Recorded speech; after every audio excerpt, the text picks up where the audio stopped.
अस्सलाम वालेकुम, मैं हूं हसनैन। आप देख रहे हैं मेरा यूट्यूब चैनल। करते हैं आज का व्लॉग शुरू। उस्मान डार का कामरान शाहिद साहब के साथ एक इंटरव्यू आता है जिसमें उस्मान डार साहब आते हैं, उनको वेलकम किया जाता है। उसके बाद उस्मान डार 9 मई के वाक़े का जिम्मेदार इमरान खान को ठहराते हैं और कहते हैं कि ये तमाम तर जो हमने किया था ये इमरान खान के कहने पर किया था। उसके बाद एक खबर मिलती है कि सदाकत अब्बासी का भी इंटरव्यू रिकॉर्ड हो चुका है। डॉन न्यूज़ ने ये इंटरव्यू रिकॉर्ड किया है, लेकिन वो इंटरव्यू नशर नहीं होता। और कहा यह जाता है उस इंटरव्यू में सदाकत अब्बासी की जो बॉडी लैंग्वेज थी और जो उनकी जुबान थी वो दोनों एक दूसरे का साथ नहीं दे रहे, जिस वजह से इंटरव्यू नशर नहीं हुआ।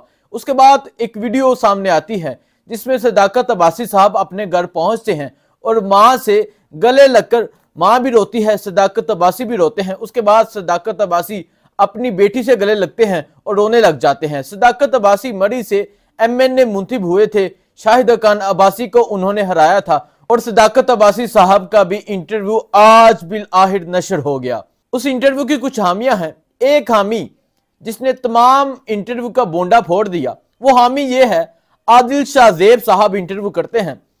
एक इंटरव्यू में टाई 2 कलर की है और ऐसा शो हो रहा है कि इंटरव्यू इकट्ठा एक बार रिकॉर्ड किया गया, लेकिन वो टाई ये शो करती है कि स्टॉप कर करके ये इंटरव्यू रिकॉर्ड किया गया। आदिल शाहजेब साहब, आपने जो इंटरव्यू किया, आपका इंटरव्यू और आपकी काबिलियत सारी कौम के सामने आ चुकी है और आपकी जो टाई है वो बता रही है कि आपने ये इंटरव्यू किस तरह किया। उसके बाद सदाकत अब्बासी साहब, उनकी जुबान उनका साथ नहीं दे रही। अगर आप वो इंटरव्यू बिल्कुल गौर से देखें और आप देखें जैसे मेरे हाथ में ये कॉपी है, इसी तरह एक पेपर नीचे है, सदाकत अब्बासी साहब ऐसे ऐसे देख रहे हैं, ऐसे बार बार नीचे देख रहे हैं और ऐसा महसूस हो रहा है कि नीचे कोई पेपर है जिस पर कुछ लिखा गया है और सदाकत अब्बासी साहब नीचे से देख के वो पढ़ रहे हैं और सदाकत अब्बासी साहब 9 मई के वाक़े का जिम्मेदार इमरान खान को ठहराते हैं। सदाकत अब्बासी साहब मरी से एक बड़ी अक्सरियत से शाहिद खान अब्बासी के मुकाबले में MNA मुंतखब हुए थे और इस वक्त तक वो शुमाली पंजाब के प्रेसिडेंट थे PTI के। सदाकत अब्बासी साहब कहते हैं कि जब 9 मई का वाक़या हुआ उसके बाद वो गिलगित बल्तिस्तान चले जाते हैं अपनी फैमिली के समेत, क्योंकि गिरफ्तारियां जारी थी और उन्होंने ये सोचा कि वो अपनी फैमिली को और खुद को किसी महफूज मकाम पर मुंतकिल कर दें। उसके बाद सदाकत अब्बासी साहब कहते हैं कि वो अदालत पहुंचते हैं, अदालत से जमानत लेते हैं और मैं अब इंटरव्यू रिकॉर्ड करने आपके पास आ गया हूं। सदाकत अब्बासी साहब कहते हैं कि मैं कोर्ट से जमानत लेकर आपको इंटरव्यू देने आया हूं और ये खबर मिली थी कि सदाकत अब्बासी को गिरफ्तार किया गया है। उसके बाद नहीं था पता सदाकत अब्बासी किधर हैं। उसके बाद उस्मान डार का इंटरव्यू आता है। उस्मान डार को जो इंटरव्यू आया उसके बाद उनकी मां का एक बयान सामने आ जाता है।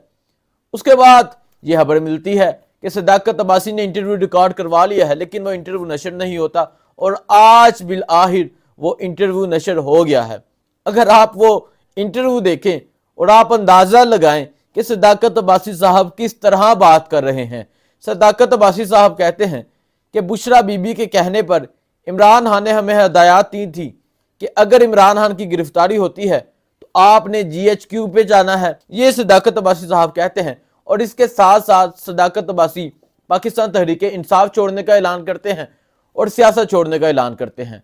अब सदाकत अब्बासी कहाँ पर हैं, कहाँ नहीं हैं, ये नहीं इलम, लेकिन 2 दिन पहले उनकी एक वीडियो मंजर आम पर आई थी जिसमें वो अपनी वालदा से मिल रहे हैं। अब सोशल मीडिया पर उस्मान डार के इंटरव्यू की तरह सदाकत अब्बासी के इस इंटरव्यू को ट्रोल किया जा रहा है। एक अक्ल रखने वाला शख्स वो इंटरव्यू देखकर ये अंदाजा लगा लेता है कि ये इंटरव्यू किस तरह रिकॉर्ड हुआ है। ये इंटरव्यू उसी तरह रिकॉर्ड हुआ है जिस तरह उस्मान डार का इंटरव्यू रिकॉर्ड हुआ था। जिस तरह उस्मान डार कामरान शाहिद के घर इंटरव्यू देने पहुंच गए थे, इसी तरह सदाकत अब्बासी भी आदिल शाहजेब के प्रोग्राम में इंटरव्यू देने पहुंच गए हैं। अब आप क्या समझते हैं इस इंटरव्यू के बारे में? इंटरव्यू देख के और ये 2 टाइयां देख के कमेंट कीजिएगा। बहुत शुक्रिया। अल्लाह हाफिज।